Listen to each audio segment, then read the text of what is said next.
Dan disitulah saya menerima semua kitab-kitab Allah. Wow. Saya terima semua kitab-kitab Allah dengan tidak ada keraguan di situ. Ya, ya. Karena perintah Al-Quran. Ya, ya. Perintah Al-Quran, Bang. Kita nggak ada alasan untuk menolak. Oke, Bang Yusuf. Wow. Iya, Bang. Aman. Gimana kabar, Bang? Alhamdulillah. Terima kasih banyak loh. Sudah jauh-jauh datang dari Gorontalo untuk ngobrol bersama saya di sini. Sama-sama, Bang. Terima kasih. Luar sama-sama. biasa. Oke, jadi saya info dulu bagi teman-teman semua. Bang Yusuf ini adalah putra daerah Gorontalo, sahabat saya yang sudah lama di Gorontalo. Sebenarnya kami dua sudah sempat ngobrol, obrolan bermakna di tempat dia di Gorontalo, ya beberapa waktu lalu. Betul. Kita dibantu oleh teman-teman dari Bab Studio, ya, untuk pengambilan visual dan lain sebagainya. Dan itu sangat keren. Itu keren banget podcast itu, ya. Hanya sayang 1000 sayang ada kendala teknis, Bang. Iya. Audionya suaranya Bang Yusuf nggak keluar. Oh begitu. Iya. Waduh. Padahal luar biasa ya. Luar biasa. Ininya. Mau nggak mau Bang Yusuf harus terbang dari Gorontalo ke sini. Ya. Untuk kita kembali lagi ngobrol bareng di tempat ini. Makasih banyak, Bang. Sama-sama, Bang. Ya. Sehat semua, Bang. Alhamdulillah sehat. Alhamdulillah. Oke. Jadi sekali saya juga minta maaf kepada teman-teman dari Bab Studio ya, yang sudah berjuang keras kemarin ya dalam kita podcast kemarin. Ya. Tapi ya walau alam lah ya, ada kendala teknis yang ada. Tetapi kita akan coba untuk melakukannya kembali. Ya. Ya. Oke. Bang Yusuf. Ini kita ngobrol masih dalam tema Natal ya, karena ini bulan Desember dan walaupun Natal itu dirayakan oleh saudara-saudara kita yang Nasrani, tetapi tidak bisa dipungkiri, dihindari bahwa kita yang juga sebagai umat Islam tetap ada dalam suasana itu, ada dalam suasana itu. Nah. Kemarin di tempat ini juga ada podcast saya bersama dengan obrolan saya bersama Ketua MUI Bogor dan juga ada dari Romo Endro dari Keuskupan, Bang, di sini. Kami bicara dengan begitu dengan begitu damainya ya. Bagaimana Islam Kristen bisa meresponi mengenai Natal ini. Bang, dalam suasana perayaan Natal yang dirayakan oleh saudara-saudara kita Nasrani, sebagai seorang Muslim, ada ndak Bang Yusuf punya pengalaman yang sangat berkesan, yang bagaimana entah itu bersinggungan dengan saudara-saudara kita yang Nasrani, ataupun mungkin bersinggungan dengan Natal, yang ada kaitannya dengan toleransi. Ada nggak kira-kira? Wah, ini menarik sekali, Bang. Saya punya pengalaman menarik terkait toleransi tadi antara Muslim dan umat Muslim, Nasrani. Iya. Karena jujur, boleh saya cerita masa kecil saya? Oh, iya. Biasanya di segmen awal di obrolan ini, obrolan masa kecil. Karena itu mungkin bisa mempengaruhi kita. Betul. Abang tadi kan sudah singgung Gorontalo itu kan mayoritas Muslim. Dan kami di Gorontalo itu cukup taat ya, menjalankan perintah agama. Nah, cuman ada yang menarik. Di saat waktu saya kecil itu, ada perintah yang disampaikan oleh guru agama, bahkan para ustadz, itu kita diminta jangan berdekatan dengan orang Kristen. Oh begitu. Karena najis, karena bisa membuat kita berdosa. Oh, bisa terkontaminasi. Kalau berdekatan atau bergaul dengan orang Nasrani. Oke. Yang lebih ini tuh ditekankan adalah najis itu, Bang. Oh, najis itu. Ya, sehingga saya sendiri jadi jijik, Bang. Jadi takut, Bang. Takut ketemu orang Kristen. Waktu itu. Karena orang, mohon maaf ini ya, ini masa lalu kan? Yes. Ya. Jadi kan ada ajaran bahwa orang Nasrani itu ada najis, sehingga membuat abang itu merasa jijik. Jadi jijik dan takut. Dan takut terhadap orang Nasrani. Oke. Sudah dibilang nanti kita berdosa. Nah, disitulah saya merasa, wah ini orang Kristen kok separah ini ya. Oke. Jadi ya udah, saya semakin bertumbuh dengan apa yang saya dengan ajaran itulah. Dengan ajaran itu, dan kami sekeluarga pun punya prinsip yang sama. Jadi di Gorontalo itu kan Bang ada proses perayaan Lebaran Ketupat. Oke. Nah biasanya itu banyak setelah hari raya Idul Fitri. Satu minggu setelah hari raya Idul Fitri. Nah itu semua orang bakalan datang ke Gorontalo, makan-makan.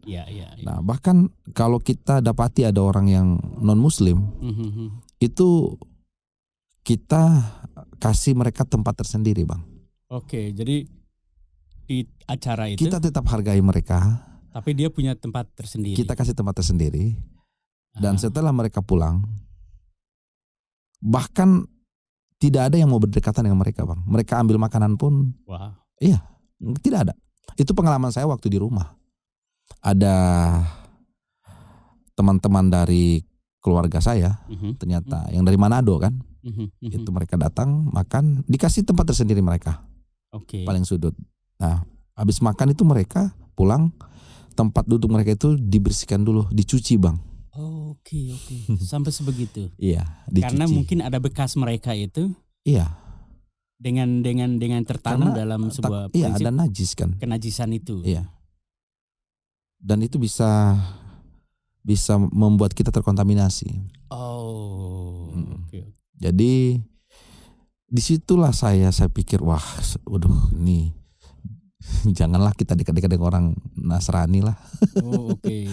Jadi tidak hanya dari segi yang diajarkan, tetapi juga memang prakteknya seperti itu. Yang dalam hari-hari juga begitu. Bahkan kalau kita bersentuhan, kita langsung sucikan dengan ambil air wudhu Bang. Yes, begitu. Harus ambil air wudhu Bang. Oke. Bersentuhan badan, nggak boleh. Berapa lama abang dengan situasi itu? Oh lama sekali, bayangkan. Dari saya masa SD, SMP, SMA. SD, SMP, SMA itu terbawa terus itu. Kesan terhadap orang Nasrani. Paradigma atau mindset terhadap orang Nasrani. Betul. Oke.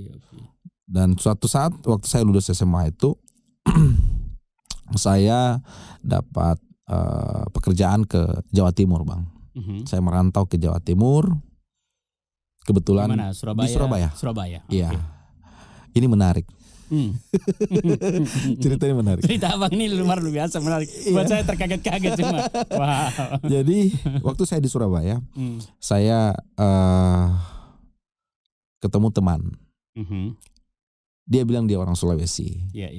Ya tentu kulitnya hitam seperti saya.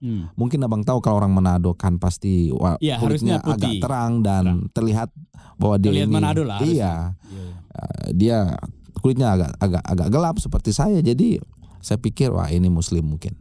Karena saking saya sudah senang sesama Sulawesi, saya nggak nanya agama Bang. Iya.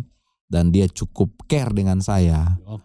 Sangat care dengan saya. Nah, sehingga kita jadi sahabat baik. Sahabat baik ya. Sangat dekat, sangat baik. Oke. Nah, jadi kita di Surabaya waktu itu jalan bareng, bahkan kita suka makan bareng juga. Bahkan dia datang ke tempat kerja saya. Jadi kita sudah sangat dekat pertemanan itu. Nah, layaknya seorang teman lah ya, saling berkunjung. Seperti saya dengan abang. Iya. Makan bareng, bercanda dan seterusnya. Nah, suatu saat saya sudah tidak kerja lagi Bang. Dan saya sudah mengalami krisis ekonomi. Mulai gembel. Hampir gembel. Serius, hampir gembel. Makan aja susah Bang. Oke. Nah, suatu saat saya memang satu hari full belum makan itu Bang. Oke. Belum makan. Nah, saya teringatlah dia. Bukan teringat. Dia pas datang. Oh, dia pas datang. Datang di tempat saya. Dia lihat saya selesu-lesu. Dia tanya, kenapa kau ini? Pakai bahasa kita gitu loh, Pak. Iya, kenapa kau ini? Kenapa ngana ini? Iya, kenapa ngana ini? So, sudah slow begini kenapa? Saya bilang lapar, belum makan. Belum makan kita utuh. Iya, belum makan kita. Lapar sekali ini. Saya bilang lapar sekali. Lapar sekali. Iya. Okay. Oh, dia bilang, mari Jo, kita makan di rumah. Okay. Ada makanan kebetulan di rumah. Ajaklah ini ke senang, rumah ini. Iya, senang sekali. Senang sekali ini. Tak sambung hidup orang Gorontalo bilang, Bang. Tak sambung hidup orang Gorontalo bilang. Tak sambung hidup. Nah, akhirnya saya pergi dengan dia dengan semangatnya saya. Waduh, alhamdulillah. Saya pas sampai di rumahnya, Bang. Rumahnya kan terbuka. Pas saya masuk itu di ruang tamu ya. Pas kita dapat pertama itu kan ruang tamu. Ruang tamu. Saya lihat di atas itu ada salib, Bang. Tergantung di dinding. Ada salib pas masuk itu, pintu masuk itu. Ada salib. Besar atau kecil? Kecil ukurannya itu. Ukuran kecil. Iya kecil, cuman salib. Saya lihat ada Yesus di situ. Ya kan? Di salib. Aduh, itu saya benar-benar kaget, Bang. Sok, Abang. Sok memang. Nggak bisa masuk lagi saya, Bang. Saya hanya bisa berdiri di depan. Teman saya tuh udah manggil-manggil. Ayo masuk. Bilang tunggu. Saya bilang, kenapa? Ini kita ternyata ada urusan mendadak ini, bro. Kita mau kesan dulu. Nanti kita mau balik. Saya begitu. Nanti kita balik. Ayo, makan dulu karena bilang karena lapar. Iya. Karena bilang karena lapar. Bilang, sudah gampang, nanti kita balik. Hanya gara-gara Abang lihat saya langsung tanda salib pergi, Bang. Karena baru disitulah Abang sadar dia itu orang Nasrani. Yes. Saya kaget dan saya keringat dingin, Bang. Langsung keringat dingin. Pucat pasti. Tidak, mungkin kali ya. Mungkin pucat. Dan rasa lapar saya hilang. Yang ada rasa takut, rasa jijik,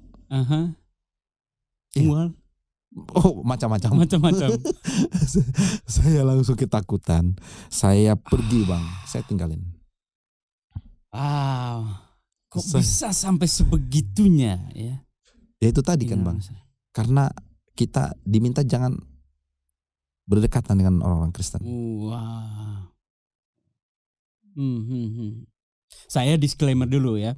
Tidak semua orang Gorontalo begini mendapat pengajaran begini. Ini salah satu pengalaman Bang Yusuf yang memang dari kecil diajarkan seperti itu dan itu mempengaruhi sampai di besar.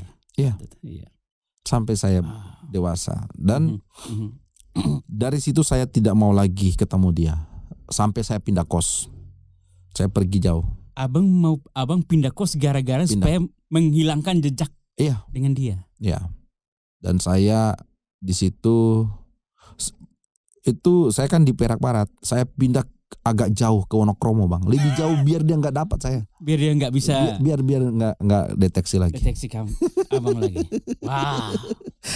Nah di sana saya berusaha untuk bagaimana caranya nih. Saya sudah pegang-pegangan dengan dia. Di pikiran saya begitu, Bang. Saya kesal loh waktu itu. Waduh, kok kenapa tidak tanya agama dulu dari awal? Saya udah ketakutan, saya udah pegang-pegangan, maksudnya udah kan berteman, salaman tangan lah apa. Sudah terkontaminasi, betul. Udah terkontaminasi, betul. Wow. Saya kesal sama diri saya.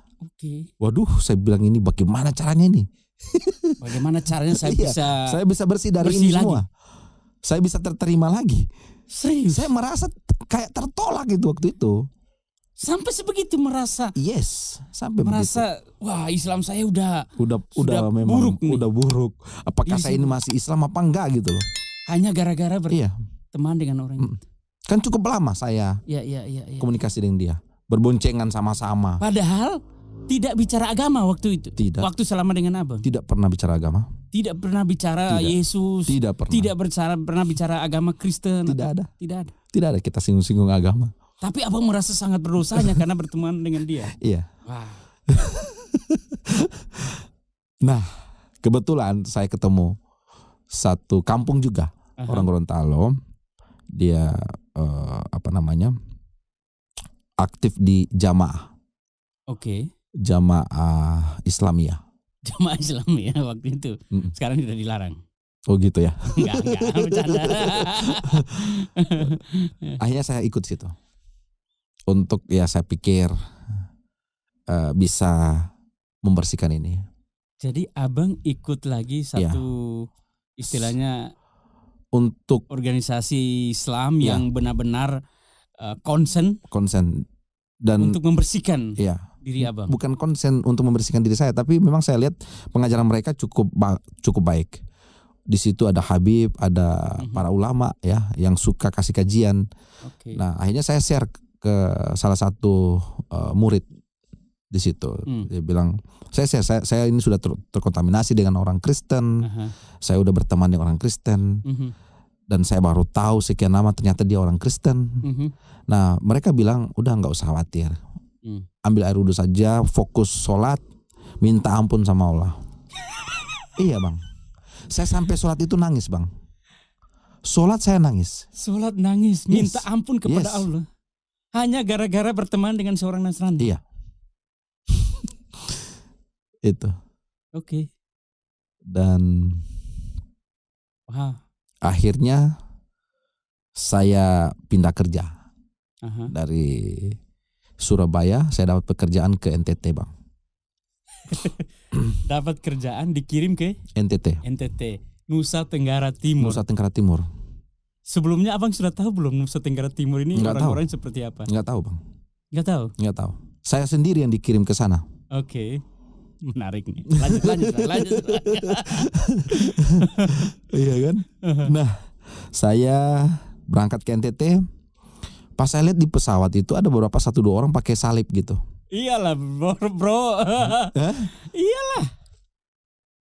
Abang belum tahu daerah NTT itu apa? Yang setahu saya Indonesia ini Muslim bang. Kebanyakan yang saya tahu paling Manado lah. Iya. Iya kan? Oke. Kan saya masih awam waktu itu. Saya nggak tahu daerah mana yang mayoritas. Jadi pas saya lihat, waduh ada salib. Saya berdoa, saya mudah-mudahan saya nggak tempat duduk dengan orang yang bersalib ini gitu. Nah alhamdulillah saya kemungkinan duduk dengan sesama Muslim kali ya, karena saya lihat tidak pakai salib. Tidak pakai salib, aman lah. Aman. Tapi udah nyampe di bandara bang. Saat mendarat nih. Saat mendarat. Iya. Di situ saya hampir pingsan. Serius hampir pingsan, hampir plau. Orang Gorontalo bilang hampir plau. Hampir plau. Yes, karena kenapa? Pas saya turun, ini orang kok pada pakai salib gede-gede. Terus ada yang pakai ini Bunda Maria kayak gitu bang. Perempuannya, terus salibnya gede-gede. Ini, saya bilang, ini gimana? Ini saya sudah ada di kandangnya ini. Iya. Udah gak karuan saya bang. Iyalah, daerah NTT itu mayoritas Nasrani. Kalau seandainya bisa balik itu pesawat itu kayak bis bang, saya langsung naik lagi itu di pesawat bang. Saya mau minta pulang. Di Surabaya abang bertemu dengan satu orang Nasrani. Yes. Sekarang Allah bawa abang ketemu dengan satu provinsi orang Nasrani. Nah lo. Saya telepon bos saya. Bos, aduh ini gimana bos? Ini ternyata orang Kristen semua di sini. Loh kenapa? Bosnya pasti bingung. Loh kenapa? Iya, kenapa? Duh bos saya nggak bisa lah. Saya nggak bisa makan di sini. Masanya mayoritas orang Kristen bos. Saya mau pulang ini. Saya mau pulang. Loh kau mau pulang bagaimana ceritanya? Kalau kau mau pulang biaya sendiri saja. Dia bilang biaya sendiri. Saya nggak ada duit lah bang. Nggak ada pegangan kan. Iya. Cuman ada hati kecil bilang ya sudahlah. Coba ini dulu lah. Ikutin dulu. Ikut saja dulu. Hati kecil. Oh ada seperti ini di hati kecil. Hati kecil berusaha untuk udah nggak apa-apa seperti itu. Ikut saja dulu. Iya. Tapi tetap meronta-ronta juga. Jadi seperti ada gejolak di dalam. Sangat bergejolak bang. Saya udah dilema mau pulang nggak ada duit. Saya telepon bos malah bilang kalau mau pulang biaya sendiri. Mau lanjut ini gimana? Iya. Terpaksa ya udah Nah, dengan harapan mungkin ada juga teman-teman Muslim kan? Iya. Di tempat kerja saya. Ternyata saya sendiri yang Muslim, Bang. Sampai di sana abang sendiri yang Muslim. Saya sendiri. Di antara semua satu komunitas. Ada puluhan, Bang. Puluhan karyawan di situ. Ada sekitar hampir 60 orang, Bang. Hampir 60 orang. Semua Nasrani. Yes. Dan hanya apa yang Muslim. Nah loh. Jadi saya dijemput di bandara sama mereka. Ada berempat saya dijemput pakai mobil. Di situ saya udah nggak tahu kayak apa gitu loh. Tapi udahlah pasrah lah. Iya. Jadi saya pasrah waktu itu. Yang menarik saya dibawa ke mes. Mes ini kosong, gak ada isinya, Bang. Gak ada isinya. Kamar saya. Iya. Oh, di kamarnya abang itu. Saya tanya, ini saya tidur di lantai. Mereka bilang, oh enggak. Tidak, Pak. Nanti kita beli kasur baru. Emang di sini gak ada kasur. Kasurnya sudah kita keluarin, kita ganti. Loh.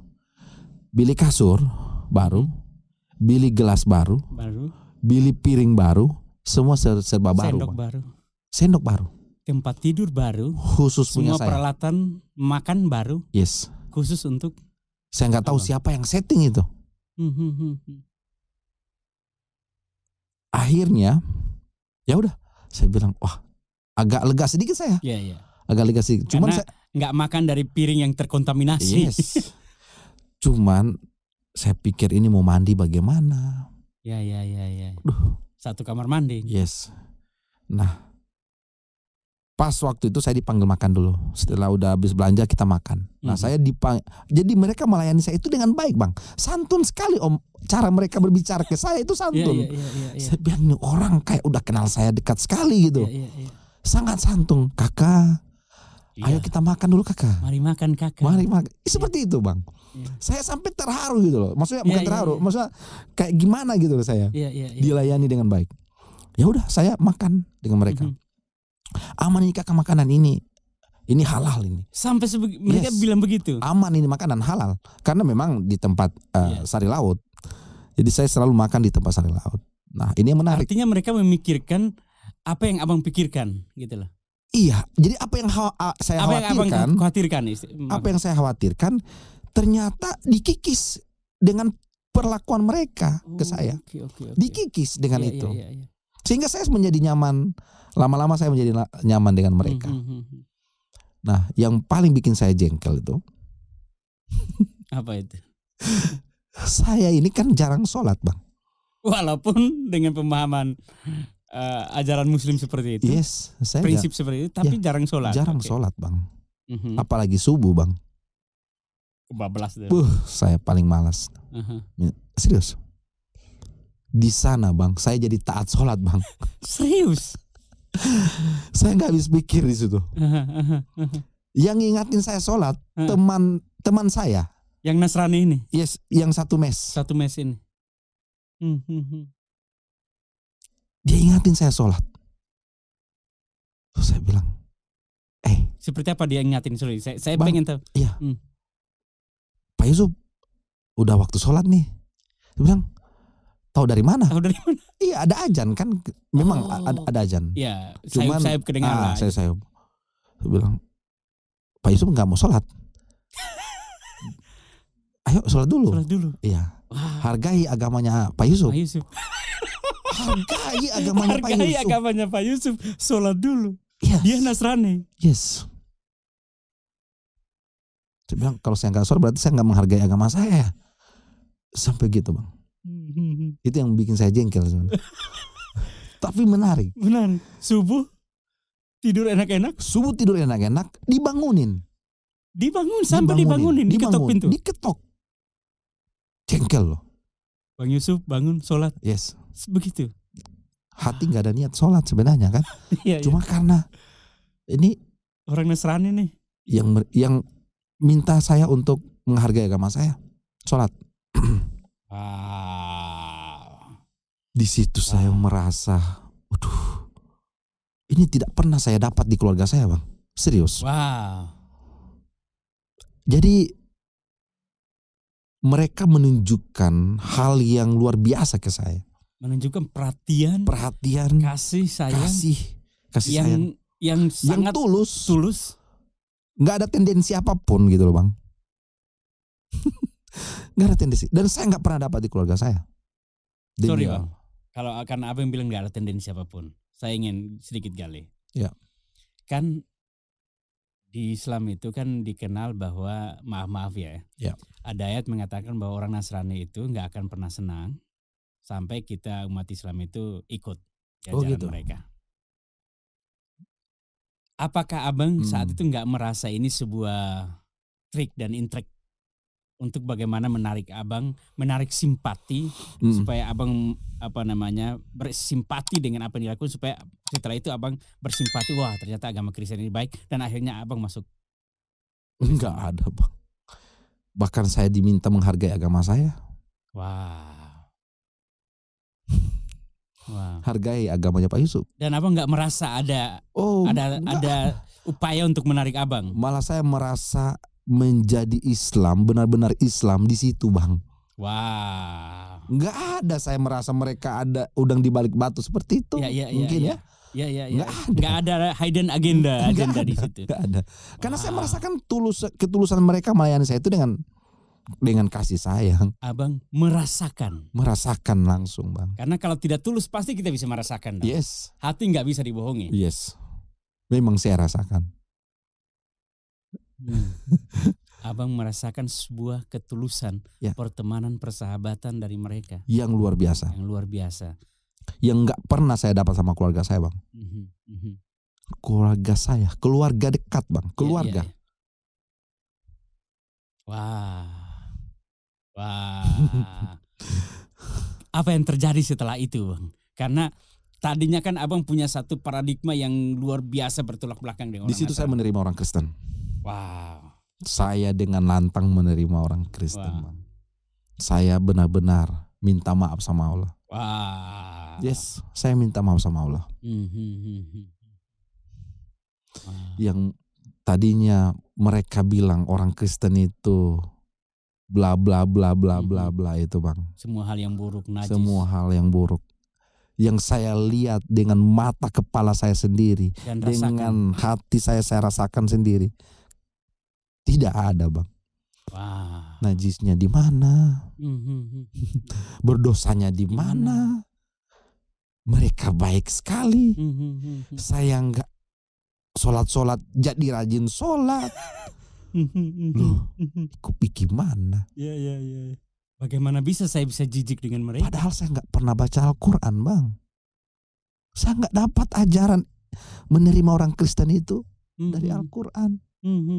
Jadi memang saya alami dituntun oleh Allah. Wah. Dituntun memang. Jadi Bang Yusuf akhirnya merasa bahwa kehadiran abang di NTT di pekerjaan itu adalah dituntun oleh Allah. Yes. Untuk merubah mindset dan paradigma yang negatif. Yang negatif terhadap orang Nasrani. Wow. Diubahkan semuanya. Dan semuanya. saya sujud minta maaf. Minta maaf kepada Allah. Yes, saya peluk mereka Bang. Dan minta maaf kepada orang Nasrani. Yes. Abang peluk mereka. Ya. Dulunya bahkan mereka sekarang peluk mereka. Ya, mereka waktu saya mau berangkat pulang mereka nangis Bang. Wow. Mereka peluk saya peluk mereka. Wow. Berat sekali mau ninggalin juga teman-teman baik di sana. Wow. Cuman karena persoalan pekerjaan saya harus pulang. Itu yang saya alami. Ya. Wow, perjalanan yang luar biasa. Bagaimana Allah merubah sebuah paradigma yang diajarkan secara mungkin turun-temurun. Secara natural ini Bang. Secara natural. Allah ubahkan saya tanpa harus baca Al-Quran. Oke. Dan apa yang terjadi setelah abang pulang dari NTT selanjutnya? Itu yang pertama, saya syukuri saya sudah bisa menerima orang Kristen. Oke, sudah. Saya udah merdeka dengan itu. Pengalaman yang sangat berkesan ya. Sangat berkesan. Berkesan bagaimana hubungan dengan orang Nasrani. Yes. Yang tadinya sangat jijik, sangat takut. Allah ubahkan melalui sebuah perjalanan hidup. Sehingga itu berubah total sampai abang peluk mereka. Saya peluk sebagai satu saudara. Saya minta maaf sama Allah. Wow. Yang kedua apa itu, Pak? What next? Yang kedua saya pulang ke Surabaya. Pulang Surabaya. Ya, pas saya pulang ke Surabaya, beberapa tahun kemudian saya balik ke Gorontalo, Bang, ke kampung halaman. Untuk apa? Untuk kuliah. Oh, abang pulang ke Gorontalo untuk kuliah? Kuliah di mana waktu itu? Jadi om saya telepon saya, kau di mana? Surabaya. Mau suka kuliah? Suka om. Kuliah di mana? Di mana itu om? Di Universitas Muhammadiyah Gorontalo. Oh, oke. Saya bilang oke, siap. Pulang, Bang. Saya pulang Gorontalo. Saya senang kuliah. Iya. Jadi saya masuk di kampus itu. Jadi abang kuliah di Muhammadiyah, Universitas Muhammadiyah Gorontalo. Universitas Muhammadiyah Gorontalo. Oke. Nah, saya masuk semester pertama. Nah, saya diperkenalkan dengan beberapa teman-teman di sana juga kan. Iya. Sesama mahasiswa. Nah, yang menarik saya senang dengan teman-teman itu, mereka di situ ada diskusi. Jadi ada kelompok diskusi lah. Ada kelompok diskusi. Ya biasalah anak-anak mahasiswa kan suka diskusi kan. Ya. Nah, saya diajak ngumpul-ngumpul dengan teman-teman itu. Saya pikir ada yang salah ini diskusi ini. Kenapa? Abang tahu? Apa? Oke lah, saya ini udah diubahkan, udah merdeka dengan menerima orang Kristen. Oke, sudah diubahkan merdeka dengan menerima orang Nasrani. Tapi kalau urusan ini saya nggak bisa toleransi. Apa itu? Menarik. Apa urusan apa itu lagi? Masa Bang? Di diskusi itu kita diminta untuk baca Injil. Gila apa? Baca Injil, Taurat, Jabur. Ini orang Muslim semua nih. Orang Muslim semua. Diskusi mengenai itu. Mereka bahas kitab-kitab Allah di situ. Yang menariknya itu yang dibahas tidak ada Injil di situ, Bang. Di situ tidak ada Injil. Hanya Al-Quran yang mereka pegang. Al-Quran pegang. Tapi mereka membacakan ayat-ayat untuk kita harus mengimani kitab-kitab Allah itu dan harus baca. Oh, jadi berdiskusi berdasarkan ayat-ayat dalam Al-Quran yang membahas mengenai Injil. Yes. Okay. Saya menolak lah. Iyalah. Kalau awal pasti. Iya. Saya bilang, wah, ini mungkin mereka ini keliru kali. Aduh, aliran sesat nih. Pikiran saya mereka salah menerjemahkan itu ayat. Iya. Saya bilang aliran sesat. Saya lapor lah ke dosen saya bahasa Arab. Saya lapor, laporin mereka nih. Saya ini udah cukup merdeka dengan orang Kristen lah. Saya udah menerima lah mereka. Tapi kalau saya disuruh baca Injil minta maaf. Iya. Ini udah di luar dari. Bahaya ini. Sudah bahaya ini. So parah ini. Iya. Ternyata saya baru ini ternyata tuntunan Allah juga. Maksudnya? Makanya saya bilang Allah itu luar biasa. Saya lapor ke dosen saya. Dosen bahasa Arab. Pak, Bapak tahu itu ada kelompok-kelompok itu bercerita itu diskusi-diskusi di situ. Itu orang bahas apa itu, Pak? Bapak tahu? Bahas Injil. Itu aliran sesat itu. Baru Pak. Dia jawabnya apa Bang ke saya? Artinya saya tanya baru itu maksudnya. Terus lantas gimana? Mau dibubarin ke, mau diapain ke, mau diproses ke atau gimana kan? Jawabannya sederhana. Nggak apa-apa. Ikut saja. Barangkali itu baik buat kau. Saya bilang, aduh. Saya flashback yang ke belakang juga waktu saya di NTT Bang. Hati itu merasa udahlah, nggak apa-apa. Ikut saja. Iya. Siapa tahu ini baik buatmu. Seperti itu. Saya bilang, wah. Ya udah, saya ikut lah. Dosen nggak berontak. Yang berontak hanya saya. Kapasitas jauh kan, Bang? Jauh, ya. Dosen sama mahasiswa. Baru ini lah. Dosen baru. Iya, mahasiswa baru lagi. Dosen bilang, nggak apa-apa, ikut saja. Barangkali itu baik buat kau. Oh, ya udah. saya ikut aja. Ikutlah. Di situ saya ikut, Bang. Saya lihat, saya merasakan ada spirit yang luar biasa yang masuk di dalam pikiran dan hati saya.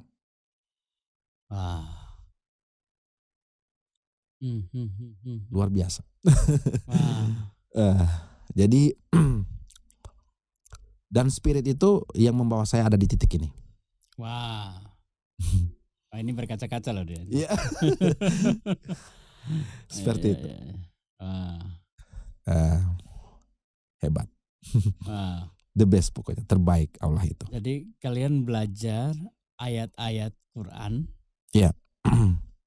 Yang menulis atau membahas mengenai kitab-kitab Allah.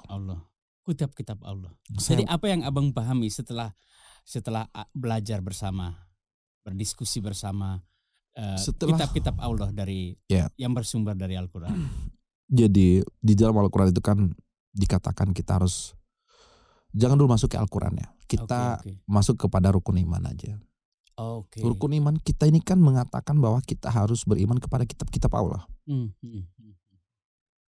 Beriman kepada kitab-kitab Allah, bukan beriman kepada satu kitab. Kitab Allah itu kan kita tahu bersama. Ada 4, Bang. Taurat, Zabur, Injil, dan Al-Quran. Saya pikir kalau kita tidak mengimani keempat kitab Allah ini, mungkin iman kita tidak akan utuh, Bang. Karena rukun iman juga wajib hukumnya. Wajib hukumnya. Bukan sunnah. Nah, menariknya ada ayatnya, Bang, dalam Al-Quran. Saya izin bacakan ya. Oke, silakan. Di surah An-Nisa ayat 136. Surat An-Nisa ayat 136.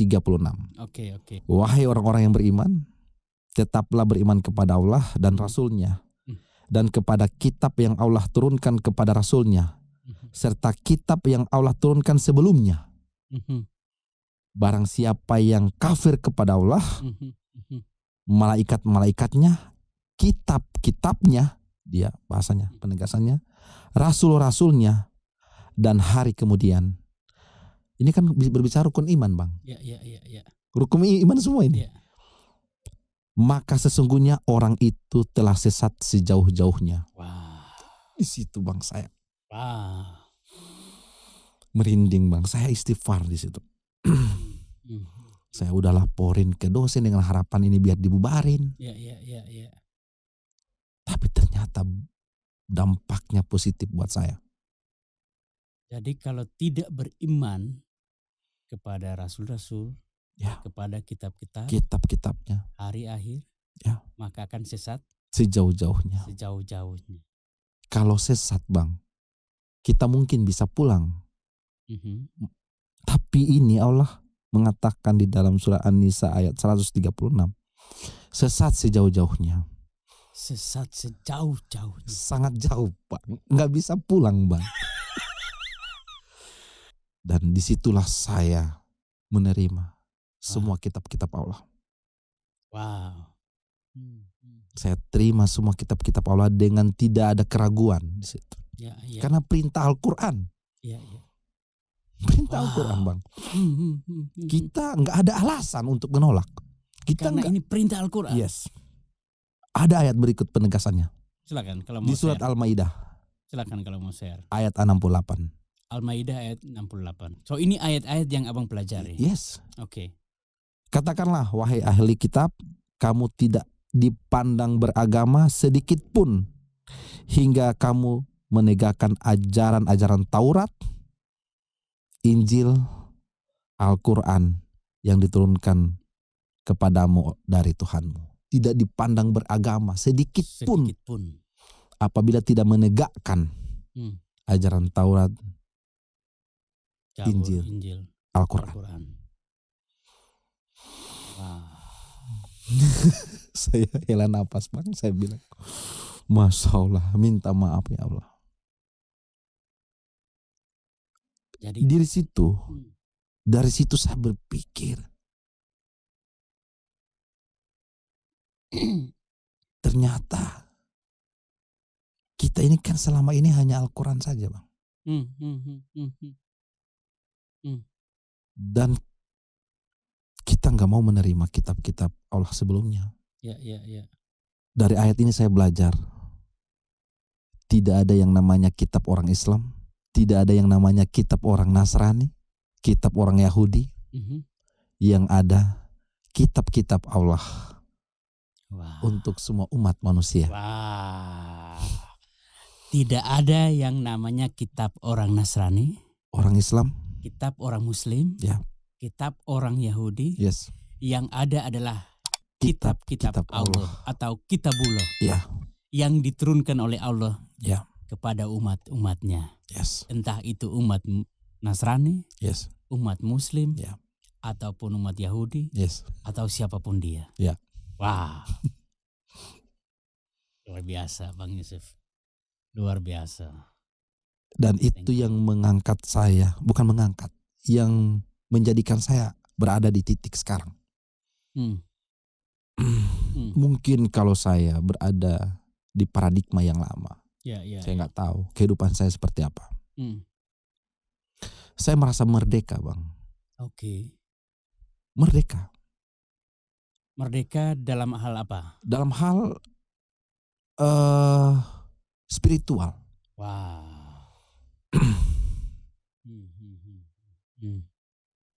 Dulu saya hanya mengimani satu kitab. Sekarang saya mengimani 4 kitab. 4 kitab. Saya merasa saya tidak di kelompok orang-orang yang sesat sejauh-jauhnya. Wow. Saya merasa bahwa saya benar-benar berada di agama yang tepat. Karena tidak akan dipandang beragama saya apabila tidak menegakkan ajaran Taurat, Zabur, Injil, dan Al-Quran, Bang. Jadi ketika Abang membaca ayat ini, yes, dan maka Abang menemukan bahwa Abang adalah sebagai seorang Muslim, yes, yang sejati, ya, yang insya Allah tidak sesat. Amin. Sejauh-jauhnya. Amin. Wow. Insya Allah. Terima kasih banyak Bang Yusuf. Terima kasih banyak. Hal terakhir Bang Yusuf. Ya. Cerita pengalaman Bang Yusuf sangat luar biasa. Sangat menarik untuk kita bagaimana bisa membuka diri ya dengan meluaskan pergaulan kita dengan saudara-saudara kita yang lain. Dari kisah perjalanannya Abang, apa yang ingin Abang sampaikan kepada kami, ya kita orang Muslim maupun yang Nasrani? Jadi di momen menyambut kelahiran Isa Al-Masih, ya, ini juga kan dijelaskan di dalam Al-Quran, Bang. Saya baru tahu semua ini ada di dalam Al-Quran. Surah Maryam, Bang. Izin Bang, saya baca ayat juga ya. Biar saya semangat. Dan semua orang bisa tahu juga. Di surat Maryam ayat 20 sampai 21, Bang. Izin saya bacakan ya. Silakan. Maryam berkata, bagaimana akan ada bagiku seorang anak laki-laki sedang tidak pernah seorang manusia pun menyentuhku dan aku bukan pula seorang pezina. Ayat 21, Jibril berkata, demikianlah Tuhanmu berfirman, hal itu adalah mudah bagiku dan agar dapat kami menjadikannya suatu tanda bagi manusia dan rahmat bagi kami. Dan hal itu adalah suatu perkara yang sudah diputuskan. Jadi berbicara tentang kelahiran Isa Al-Masih ini memang di dalam Al-Quran jelas. Dia dijadikan sebagai tanda bagi semua umat manusia dan rahmat bagi kita. Jadi mudah-mudahan di momen ini banyak saudara-saudara kita yang Muslim bisa menerima kebenaran yang hakiki, Bang. Bisa membuka hati untuk mau menerima kebenaran dari Allah, tidak menutup diri dengan kebenaran-kebenaran yang lain. Terus jangan alergi dengan orang-orang. Jangan alergi dengan orang Nasrani. Karena saya pikir kasih sayang mereka luar biasa, Bang. Yang saya alami. Ya. Jadi di momen Desember ini, ya mudah-mudahan semakin banyak orang Nasrani juga untuk mengasihi kita orang-orang Muslim. Dengan tidak tanda kutip ada udang di balik batu tadi. Tapi tulus mengasihi kami. Mendoakan kami sehingga bisa menerima kebenaran yang sebenarnya. Saya pikir Isa Al-Masih ini adalah kata Al-Quran. Rahmat, Bang. Kita tahu bersama kan, Bang. Bukan agama yang menyelamatkan kita, tapi rahmat Allah. Rahmat Allah. Rahmat Allah. Rahmat itu sudah ada, Bang. Kita mau menerima dia apa enggak? Dan Isa Al-Masih, Al-Quran sendiri mengatakan bahwa dia terkemuka di dunia dan akhirat. Manusia mungkin bisa terkemuka di dunia, tapi tidak mungkin di akhirat, Bang. Itu luar biasa. Wah. Bang Yusuf, luar biasa kisah perjalanan Bang Yusuf. Ya. Dan bagaimana Allah mengubah cara pandang, mindsetnya Abang dengan cara yang luar biasa. Alhamdulillah. Apa pesan Bang Yusuf kepada kita umat Muslim maupun kita, saudara-saudara kita yang Nasrani? Ya pesan saya seperti tadi, Bang. Mari kita saling mengasihi, bergandengan tangan, jangan fanatik, jangan merasa diri paling benar, jangan saling mengkafir-kafirkan, dan kita harus kembali kepada apa perintah Al-Quran, Bang. Kita harus kembali kepada apa kata kitab suci. Kitab suci. Wah. Apa kata Al-Quran, Taurat, Zabur, Injil. Apa kata Kitabullah. Kitabullah, yes. Jangan berdasarkan apa katanya. Apa kata orang. Apa kata orang. Apa kata si A, si B. Kita harus kembali kepada apa kata kitab suci. Jadikanlah kitab suci sebagai fondasi utama kita. Dari segala tindakan kita. Dan itulah yang kiranya menggerakkan seluruh aspek kehidupan kita. Yes. Saya sendiri merasakan, Bang. Terima kasih banyak Bang Yusuf. Sama-sama, terima kasih Bang. banyak untuk kisah yang luar biasa. Sama-sama, Bang. Terima kasih untuk obrolan bermakna. Mohon maaf saya tadi agak It's okay. Agak baper. It's okay. Itu pengalaman yang luar biasa. Tapi memang pengalaman yang luar biasa. Sudah lama saya merindukan ngobrol seperti ini, Bang. Saya berharap obrolan saya ini bisa didengar oleh banyak orang. Pasti. Dan banyak yang tergelitik untuk mencari tahu ada apa itu. Iya. Ayat-ayat tadi saya bacakan mudah-mudahan bisa direnungkan lagi. Amin. Saya tangkap intinya tadi, jadikanlah kitab suci sebagai fondasi kita dalam bertindak. Apapun itu. Yes. Thank you Bang Yusuf. Sama-sama, Bang. Terima kasih sudah datang dan temani saya ngobrol hari ini. Sama-sama, Bang. Salam buat keluarga saat balik ke Gorontalo. Amin. Okay. Siap. Oke, thank you Bang. Thank you. Masya Allah.